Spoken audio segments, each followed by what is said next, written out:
दूसरी आयत से लेके 11 आयत तक। सबसे पहले चलेंगे मलाकी की पुस्तक में, उसका 3रा अध्याय और उसके 7वीं आयत को हम पढ़ेंगे। वहां पे इस प्रकार लिखा हुआ है जी, अपने पुरखाओं के दिनों में जी अपने पुरखाओं के दिनों से तुम लोग मेरी विधियों से हटते आए हो। परमेश्वर एक कंप्लेन कर रहा है लोगों से, कहने लगा कि जो विधियां मैंने तुमको दी थी, जो नियम और कायदे मैंने बनाए थे, तुम अपने पुरखाओं के दिनों से क्या कर रहे हो? उन नियम और कायदों से हटते जा रहे हो। जो रास्ता मैंने तुम्हें दिखाया था, the way that I showed you, जो मैंने तुम्हारे लिए कुछ नियम ठहराए थे, तुमने क्या किया है? उन नियमों को कहीं ना कहीं त्याग दिया है। You have gone astray। English में जो वर्ड आता है astray आता है, उसका मतलब ये रहता है जो अपने रास्ते को छोड़ के किसी और रास्ते पर निकल जाते हैं, भटकने जाते हैं। और कहीं ना कहीं हम सब का हाल भटकी हुई भेड़ों के समान ही हो गया था।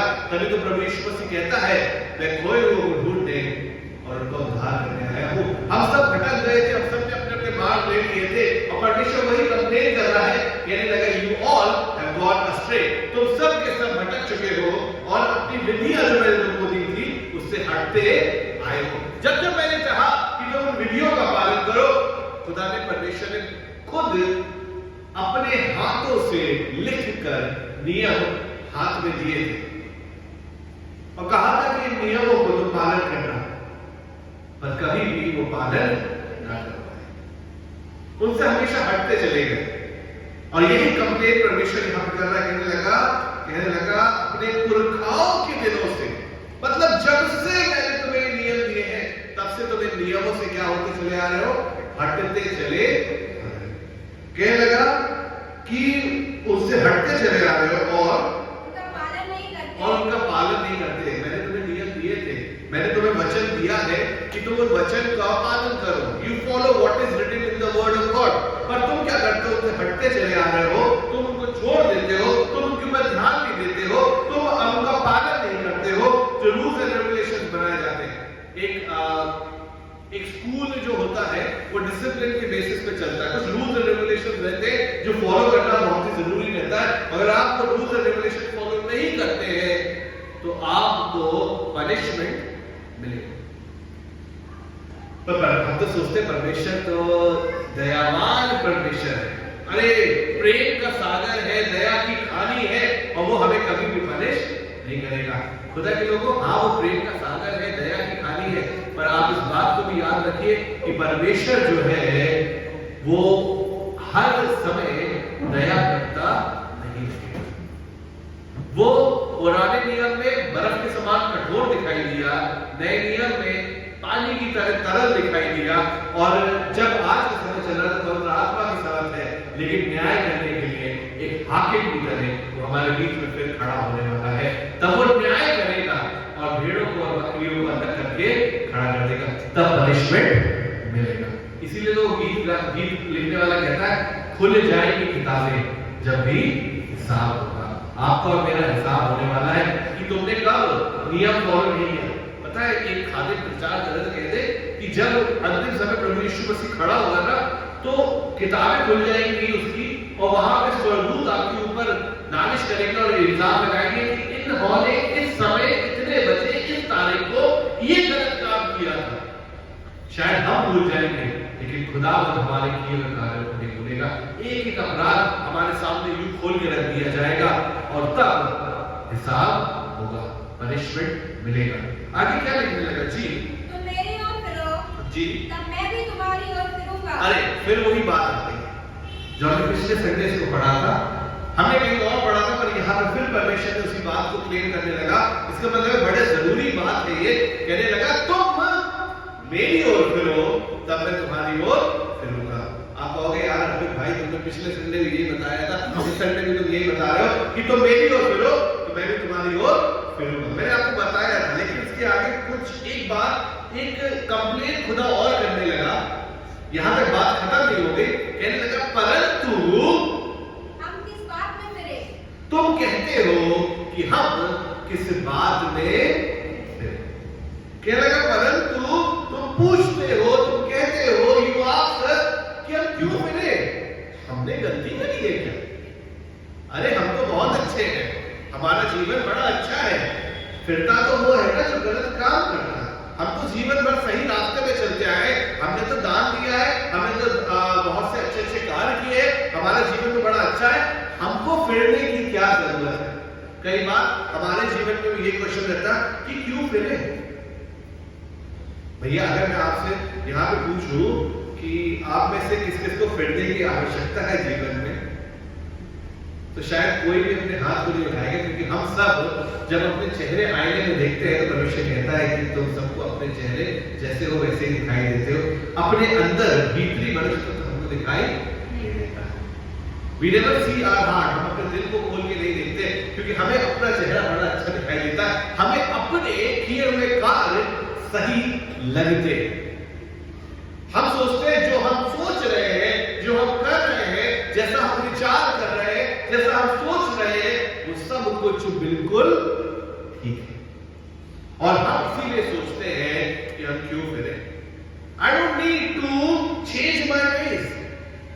और मुझे अपने अंदर बदलाव लाने की क्या जरूरत है? मैं तो सब कुछ चीजों में अच्छा हूं। क्या कोई पापी है? क्या कोई पापी है? क्या कोई गलत रास्ते पे गया है? सिर्फ भानु भैया ने हाथ उठाया अपना, लेकिन परमेश्वर उसे बताता है क्योंकि सबने पाप किया है और परमेश्वर की महिमा से रहित है। हम चाहे इस बात का क्लेम करें ना करें, लेकिन हाँ हम सब पापी हैं और हम सब को जरूरत है आज अपने मन को फिराने की। इसीलिए यीशु मसीह ने जब प्रचार करना शुरू किया तो सबसे पहली बात उसने यही बोली कि मन फिराओ क्योंकि स्वर्ग का राज निकट है। मन फिराओ क्योंकि परमेश्वर का राज बहुत निकट है। इट इज एट हैंड, आपके बहुत नजदीक है, आपको छू सकता है, कभी भी प्रभु का वो दिन आ सकता है। पता है मलाकी क्या लिखने लगा? कहने लगा तीसरे अध्याय की पहली आयत से पढ़ेंगे तो यहाँ लिखा है जी देखो जी मैं अपने दूत को भेजता हूँ जी और मैं मार्ग को मेरे आगे सुधारेगा। जी जी बिल्कुल सही बात है। और प्रभु जिसे तुम ढूंढते हो वे अचानक अपने मंदिर में आ जाएगा। अरे बाप रे, कहने लगा प्रभु जिसको तुम ढूंढते हो। राइट, हम सब इंतजार कर रहे हैं ना, पिछले 2000 सालों से हम इंतजार कर रहे हैं, बाट हो रहे हैं कि प्रभु तू कब आएगा। We are searching for Lord और हम अपने अपने कार्यों में लगे हुए हैं। कई बार बहुत सी बार हमारा दिमाग हमसे कहता है अभी बहुत समय है, there's still a lot of time, शायद हम भी बढ़ जाएंगे उसके बाद प्रभु आएगा। पर प्रभु का वचन कहता है कि वो प्रभु जिसको तुम ढूंढते हो वो अचानक आकर अपने मंदिर में खड़ा हो जाएगा। उसका आना परमेश्वर वचन बताता है चोर की नहीं होगा, किसी को नहीं पता होगा। अचानक आके वो अपने मंदिर में खड़ा हो जाएगा, अचानक आके वो उस पर्वत पे खड़ा हो जाएगा, कहेगा न्याय का दिन आ गया। तब हम सोचेंगे यार हम तो सोचते थे अभी बहुत समय बचा है, हम तो सोचते थे आज तो अपने हिसाब से जीवन जी लो, कल परमेश्वर से माफी मांग लेंगे, बाद में चीजों को बदलाव लेके आ जाएंगे अपने जीवन में, बाद में चीजों को बदल देंगे, है ना। आज तो आंखों से सब कुछ अच्छा दिखाई दे रहा है ना। परमेश्वर से क्या कहता है? कहता है जवान अपनी जवानी के दिनों में जैसा तू चाहे वैसा तू करता है ना। आंखों की अभिलाषाओं को पूरा कर, जो करना सब कुछ करता है, लेकिन अंत में एक छोटी सी लाइन उसने ऐड कर दी, परंतु ये याद कर अंत में प्रभु हर बात का हिसाब लेगा। Everything would be judged. आज जो कुछ हम कर रहे हैं सब चीज के साथ होगा और हम नहीं जानते प्रभु कब आ जाएगा। वचन साफ कहता है यहाँ पे अभी हाल मैंने पढ़ा लिखा है कि वो प्रभु जिसको तुम ढूंढते हो, आज तक हम ढूंढ ढांड कर रहे हैं, लोग बड़ा ढूंढ ढांड कर रहे हैं पर नहीं मिल रहा किसी को, वो अचानक आकर अपने मंदिर में खड़ा हो जाएगा और तब हम रियलाइज करेंगे कि बहुत देर। उन 10 कुमारियों की तरह शायद हम भी अपनी जिंदगी में सो जाएंगे, आराम कर रहे होंगे, बड़े ही आराम से जीवन को जी रहे होंगे। उनके नींद को आप अपने जिंदा रहते हुए या अपने जागते हुए नींद के समान समझ सकते कि जब हम बेफिक्र हैं, हमको नहीं लगता है कि अभी आएगा, अभी तो पूरी रात पड़ी है, अब तो दुल्हा सुबह ही आएगा, हमें ऐसा लगता है। लेकिन शायद बीच रात में एकदम से दूल्हा आके खड़ा हो जाएगा, तब हड़बड़ाहट होगी,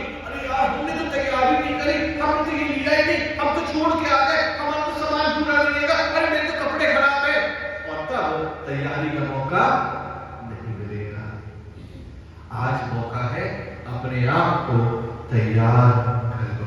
क्यों तैयार करने की जरूरत है?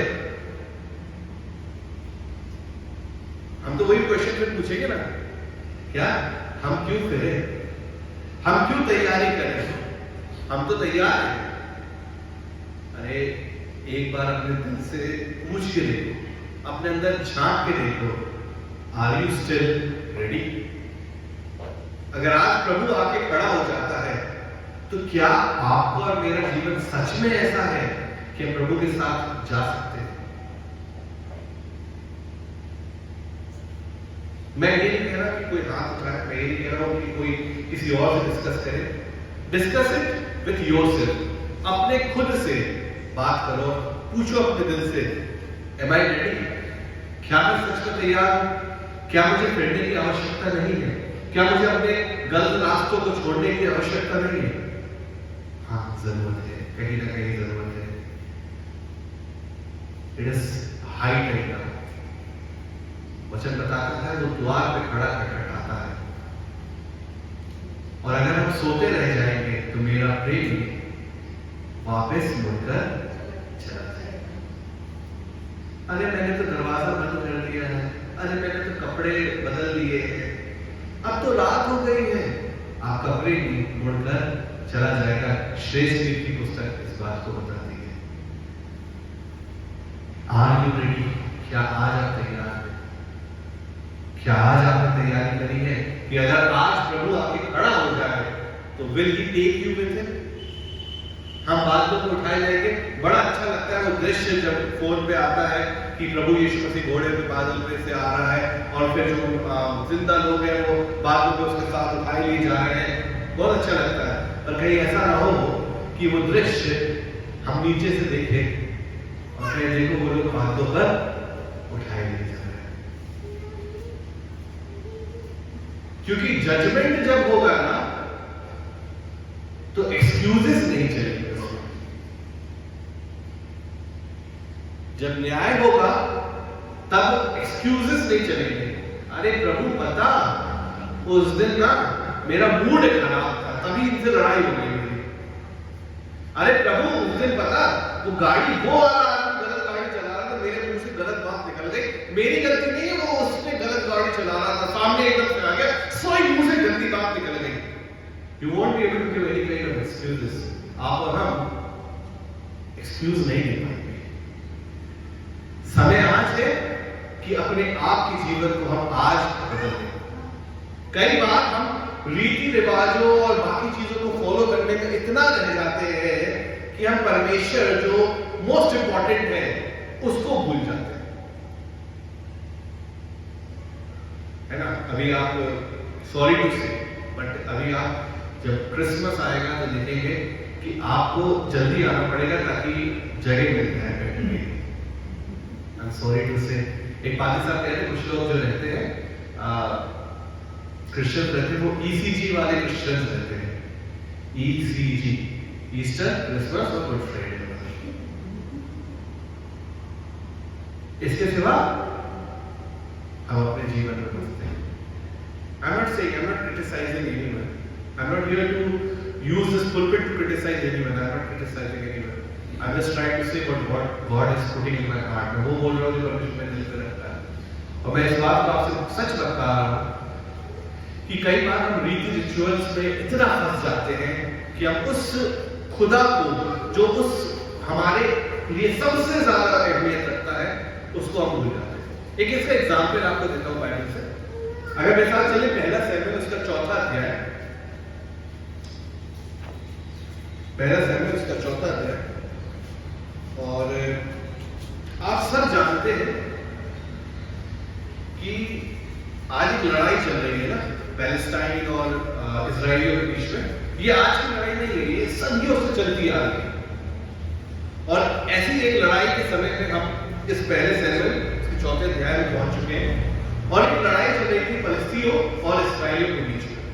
और इस लड़ाई के दौरान क्या होता है, इस्राएली अपने खेमों में थे, अपने टेंट्स में थे, और इतने में उनके टेंट में परमेश्वर का जो आर्क है, आर्क ऑफ कवेनेंट है, वो आ जाता है, वाचा का संदूक पहुंचता है। अब देखिए क्या होता है, अगर आप मेरे साथ पढ़े इसका 5वीं आयत, पहला शमूएल उसका 4था अध्याय, उसकी 5वीं आयत, वहां पे इस प्रकार लिखा है जी। जब यहोवा की वाचा का संदूक छावनी में पहुंचा जी। तब सारे इस्राएली इतने बल से ललकार उठे कि भूमि गूंज उठी। हालेलुया। जैसे ही परमेश्वर का वाचा का संदूक इस्राएलियों के टेंट में पहुंचा, वो इतनी जोर से चिल्लाने लगे कि वचन बताता है कि धरती गूंज उठी। राइट, बहुत अच्छी बात है, वेरी नाइस। क्यों अभी तक क्यों नहीं चिल्ला रहे थे? अभी तक इतना जोश क्यों नहीं था उनके अंदर? क्योंकि वाचा का संदूक नहीं आया था। अब वाचा का संदूक आ गया तो जोश है ना। कई बार जब तक हम बाहर है ना, रोड पे है, आपसे रोड पे बोल दिया जाए कि चलिए आज हम रोड पे परमेश्वर के गीतों गाते हुए चलेंगे, तो आवाज नहीं निकलेगी। लेकिन चर्च आ जाएंगे तो गा सकते हैं, जोर से गा सकते हैं। हमसे बोला जाए जहां हम काम करते हैं वहां पे थोड़ी देर में परमेश्वर के बारे में लोगों से बातचीत करेंगे, नहीं वहां डर लगता है, घबराहट होती है। लेकिन चर्च में तो हम जोर से बोल सकते हैं हालेलुया, प्रेज द लॉर्ड, लेकिन बाहर नहीं बोलेंगे ना, वहां पे हमें डर लगता है, घबराहट होती है। क्यों? क्योंकि ये चर्च है ना, यहां परमेश्वर की उपस्थिति पाई जाती है, यहां परमेश्वर का नाम है, उसका पावर है। आपके घर में परमेश्वर वास नहीं करता है, आपके ऑफिस में परमेश्वर वास नहीं करता है, आपके रास्तों में खुदावंद आपके साथ नहीं रहता है। इससे सो क्या ऐसा है? हम चीजों में ज्यादा बिलीव करने लगे। जब हम सेंट जूड जाके मन्नत मांगेंगे ना, तभी हमारी मन्नत पूरी होगी। हाँ, सच्ची में ऐसी बातें सोचने लगे, हमारे दिमाग में वो बड़े वाले गिरते जाएंगे, बड़े वाले हम वेलेंकनी जाएंगे, वेलेंकनी, और वहां अपने बाल जो है ना वो चढ़ा के आएंगे, वहां पे हमारी जो मन्नत है ना वो पूरी होगी। वाह, वंडरफुल, इतनी बढ़िया। हम बाकी चीजों को इतना इंपॉर्टेंस देने लगे हैं कि जो सेंटर ऑफ अट्रैक्शन प्रभु यीशु मसीह है, हम उसके बारे में सोचते नहीं। वो तो कहता मैं तेरे दिल के द्वार पे खड़ा खटखटाता हूं, दिल का दरवाजा तो खोल दे, मैं तेरे बहुत निकट हूं, तो अपने हाथ को बढ़ा, हम उसको थाम लूंगा। पर नहीं, हम ये चीज में बिलीव ही नहीं करते। हम तो इस बात को बिलीव करते हैं कि जब वो वाचा का संदूक आया तो इतनी जोर से चिल्ला उठे कि धरती गूंज उठी। खाली है ना चर्च, इसलिए ज्यादा गूंज रहा है। अब देखिएगा कि क्रिसमस वाले दिन इतनी आवाज नहीं आएगी। तो धरती क्या हुई? गूंज उठी, एकदम से शोर हो गया, बिल्कुल गूंज उठा साउंड, बिना इको सिस्टम के, बिना माइक सिस्टम के, इतनी जोर से चिल्लाए हो कि गूंज उठा। अब तो जरूर युद्ध में हमारी जीत होगी। बिलीव करते हैं ना, विश्वास करते हैं इस बात में। चलिए आगे बढ़ते हैं। इसमें उसके बाद क्या हुआ? जब ललकार का शब्द सुनकर, छठी आयत कहती है, इस ललकार का शब्द सुनकर फरिश्तियों ने पूछा, इब्रियों की छावनी में ऐसी बड़ी ललकार का क्या कारण है? तब उन्होंने जान लिया कि यहोवा का संदूक छावनी में आया है। हालेलुया, उन्होंने जान लिया यार ये लोग अपनी छावनी में ललकार है, यहोवा का संदूक आ गया, और डरने लगे, खतरा है थोड़ी देर, लेकिन फिर हिम्मत बांध के इन्होंने कहा नहीं, आज तो हम इनके ऊपर अटैक करेंगे। Who will win the battle? कौन जीतेगा? इजराइली या फिलिस्तीन? बताइए कौन जीतेगा? कौन जीतेगा? इजराइली जीतेंगे। वाचा का संदूक आ गया है, ललकार है, सब कुछ है। अब इसकी 10वीं आयत से पढ़ दे। फलिश्ती लड़ाई के मैदान में टूट पड़े और इस्राएली हार कर अपने अपने घेरे में भागने लगे, और ऐसा अत्यंत संघात हुआ कि 30,000 इस्राएली पैदल खेत में आए, और परमेश्वर का संदूक छीन लिया गया, और एली के दोनों पुत्र होप्नी और फिनहास भी मारे गए। हालेलुया, ऐसे चढ़ के आए वो कि इजराइली उस दिन हार गए। और वचन बताता लिखा है कि 30,000 इस्राएली पैदल खेत गए। यहाँ पे खेत में भागने का मतलब नहीं है, यहाँ खेत का मतलब है मारे गए से। जो पैदल लड़ाई करने वाले थे, जो घुड़सवार नहीं थे, वो पैदल जो थे वो कितने 30,000 उस दिन मारे गए। और तो और जब 11वीं आयत आती है तो कहता है और परमेश्वर का संदूक छीन लिया। आप लोगों के समान ही थे ये लोग, पता आपकी तरह ही सोच रहे थे कि अगर वाचा का संदूक आ गया है तो हम जीत जाएंगे, अगर गले में क्रॉस लटका लिया है तो फिर डर नहीं लगेगा, है ना। अगर तकिए के नीचे बाइबल रख के सो रहे हैं तो गंदे सपने नहीं आएंगे, है ना। अगर चर्च का घर में यीशु मसीह की तस्वीर लगा दी है तो फिर शैतान नहीं आएगा अंदर। आप ही की तरह थे आर्टिफैक्ट्स में और बाकी चीजों में इतना विश्वास करते थे कि यीशु मसीह के बारे में, परमेश्वर के बारे में सोचा ही नहीं। और वचन बताता है कि वाचा का संदूक उनसे छिन गया। और होप्नी और फिनहास किसके बच्चे थे? एली के दोनों पुत्र, महायाजक के दोनों पुत्र मार डाले गए। Everything was destroyed. क्यों? क्योंकि ज्यादा सोच किसके बारे में थी? परमेश्वर के संदूक के बारे में, ना कि परमेश्वर। वैसे ही अगर हम अपने जीवन में ज्यादा अहमियत किसी और चीज को देंगे खुदावंद से ज्यादा, तो खुदावंद उसको हमारे जीवन से हटा।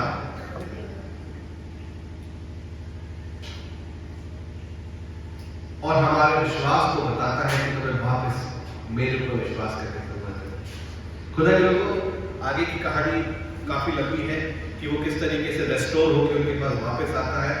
जहां जाता है वहां पे परमेश्वर की हुजूरी तबाही मचा देती है और वापस रेस्टोर होकर वो 11वें अध्याय के आसपास में, 6ठे अध्याय में 11वें अध्याय के आसपास में वापस आता है। किस तरह आता है? दाऊद नाचता गाता हुआ, परमेश्वर की स्तुति करता हुआ उसको वापस दाऊदपुर में लेके आता। जब वो खुदा को ज्यादा अहमियत देता है उस संदूक से, तब परमेश्वर संदूक वापस दाऊदपुर में आता है।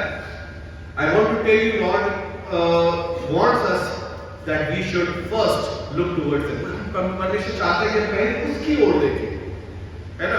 बड़ी सी रोजरी गले में डाल लेने से या कुछ कर लेने से कुछ फर्क नहीं पड़ता है अगर खुदावंद तुम्हारे साथ है। वही तो परमेश्वर वचन कहता है, अगर परमेश्वर तुम्हारी ओर है तो तुम्हारा शत्रु कौन हो सकता है? कब होगा परमेश्वर तुम्हारी ओर? फिर तुम्हारा वही आ जाए, पहले तुम उसकी ओर फिरो तब वो तुम्हारी ओर फिरेगा। लेकिन जब तक हम सोचते रहेंगे कि हम क्यों फिरे, हम क्यों बदले, हम क्यों छोड़े, परमेश्वर कैसे हमारी ओर फिरेगा। तो जरूरत इस बात की आज कि अपने जीवनों को हम फिराएं। ये मत सोचिए कि हमने कुछ नहीं किया है। अगर आप याकूब की पत्री हमने पढ़ी थी, अगर आप उसको एक बार फिर से ध्यान से पढ़ेंगे, याकूब की पत्री उसका 5वां अध्याय और उसकी पहली 6 आयतें अगर आप ध्यान से पढ़ेंगे तो कई बार आपको वो बातें अपने अंदर लगेंगी कि ये बातें मेरे अंदर भी पाई जाती है और हमें फिरने की आवश्यकता है। पहली 6 आयतें क्या कहती हैं? जी हे धनवानों, जी सुन तो लो, तुम अपने आने वाले देशों पर चिल्ला चिल्लाकर रो। जी तुम्हारा धन बिगड़ गया है और तुम्हारे वस्त्रों को कीड़े खा गए हैं। तुम्हारे सोना चांदी में काई लग गई है और वह काई तुम पर गवाही देगी और आपके समान तुम्हारे मांस खा जाएगी। तुमने अंतिम युग में धन बटोरा है। देखो, जिन मजदूरों ने तुम्हारे खेत काटे, उनकी वह मजदूरी जो तुमने धोखा देकर खा ली है चिल्ला रही है। बहुत ऐसे लोग होंगे शायद जिनके साथ आपने और हमने भी ऐसा किया होगा, है ना। हमें तो अच्छा, कई बार आप देखिए, हम जब बड़े शोरूम जाते हैं ना, बड़े बड़े शोरूम जाते हैं तो वहां प्राइस टैग लिखा रहता है और जितना टैग में लिखा रहता है हम इतने पैसे पे करते हैं और हम आ जाते हैं। लेकिन जब हम एक छोटी दुकान पे जाते हैं ना तो वो कहेगा कि भैया सिर्फ 500 रुपए का है। 500 रुपए, फालतू की बातें कर रहा हूँ, 200 रुपए दे रहा है, ले रहा है तो नहीं दे रहा। और बेचारा आदमी दिन भर धूप में बैठा हुआ है अपने सामान को बेचने के लिए, अब उससे 200-250 रुपए में लेके आ जाता है, फिर भी सोचते यार और बोलते हैं उससे कम, शायद सॉरी बोलते तो वो भी होता है। शायद भक्तों की ऐसी मेहनत की हमने खाई है। बड़ी शॉप में जाएंगे तो वहां पे अगर जूता आपको 10,000 का भी मिल रहा होगा ना, तो आप 10,000 का जूता लेके आ रहे होंगे वहां से। Why? Because उसमें ब्रांड नेम लिखा हुआ है। Why you don't do any kind of bargaining over there? हम में से कोई भी बार्गेनिंग नहीं करता वहां पे, है ना। पेंटलूर चले जाए, रिलायंस चले जाए, यही हमारे यहाँ खा सकते हैं। तो आप में से कोई भी बार्गेनिंग नहीं करता, हम आगे कितना ही देंगे, ये नहीं इतने का नहीं लेंगे, इतने का क्यों लेंगे। हमें लगता है ये लोग बहुत अच्छे हैं, इनने जो प्राइस टैग लगाया है दैट इज फॉर श्योर, पर वचन बताता है बहुतों की मजदूरी। कई बार ऐसी मजदूरी शायद हमें और लोगों की भी खाई होगी, जब कोई हमारे यहाँ काम करने आता है, जब हमारे यहाँ कोई और किसी काम से आता है, बहुतों की मजदूरी आपने खाई है, बहुत से खालिदों की मजदूरी आपने खाई है। जब कोई सेवा करने, दुआ करने आपके घर आता है और हमने उसको छूचे हाथ बना दिए। खुदा के लोगों, परमेश्वर वचन बताता है कि जो परमेश्वर की सेवा करता है उसकी पूर्ति सेवकाई के थ्रू ही होती है। आगे बढ़ेंगे जी। और लेपने वालों की दुहाई सेनाओं के तबों के कानों तक पहुंच गई और ये है। सब बातें खुदावन के कानों तक पहुंची है। That is why God wants you to change your ways. परमेश्वर चाहता है कि आज आप और हम अपने रास्तों को बदलें। जी, और छठी आयत कहती है, तुमने धर्मी को दोषी ठहराकर मार डाला और तुम्हारा सामना नहीं करता। कई बार बहुत सी बात हमने गलत काम किए, तो अब क्या करना चाहिए। 7वीं आयत कहती है, सो हे भाइयों, प्रभु के आगमन तक धीरज धरो। देखो, गृहस्थ पृथ्वी के बहुमूल फल की आशा रखता हुआ प्रथम और अंतिम वर्षा होने तक धीरज धरता है। He has kept a lot of faith in you। वो बहुत समय तक रुका रहा आपके लिए कि आप बदल जाओ, लेकिन जब वो आएगा तो फिर धीरज नहीं रहेगा। फिर वो यही आज्ञा देगा कि जो पेड़ फलदायक नहीं है उसको काट दो और आग में छोड़ दो।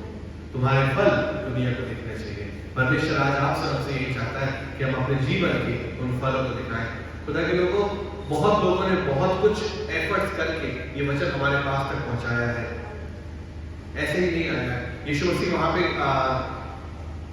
गवाही देता है यूहन्ना बपतिस्मा देने वाले के बारे में। कहने लगा कि वो जिंदगी भर उसने मुसीबतें उठाई, दिक्कतें उठाई, जंगलों में रहा, सब तरह से रहा, पर पृथ्वी पे महिलाओं में जन्मे किसी भी बच्चे से वो सबसे ज्यादा उत्तम है। लेकिन अगर आप स्वर्ग के राज में उससे भी उत्तम होना चाहते हैं तो वचन कहता है कि जो छोटों से छोटे से अपने आप को छोटे से छोटा करेगा वो स्वर्ग के राज में सबसे बड़ा किया जाएगा, श्रेष्ठ किया जाएगा। अगर आप और हम चाहते हैं कि आज परमेश्वर हमारे जीवन में श्रेष्ठता को लेके आए तो अपने आप को हलीम करें, दीन करें, लोगों की मदद करें, लोगों की सहायता करें, और परमेश्वर बहुत ऐसा कार्य करेगा। आज जरूरत है कि हम अपने मनों को फिराएं। ये मत कहें कि हम क्यों फिरे, हमने तो कुछ किया ही नहीं है, पर आज अपने मनों को फिराएं ताकि परमेश्वर आपके द्वारा बहुत बड़े कार्य को करने वाला हो सके। परमेश्वर आपको आशीष देते। आइए हम आंखों को बंद करें।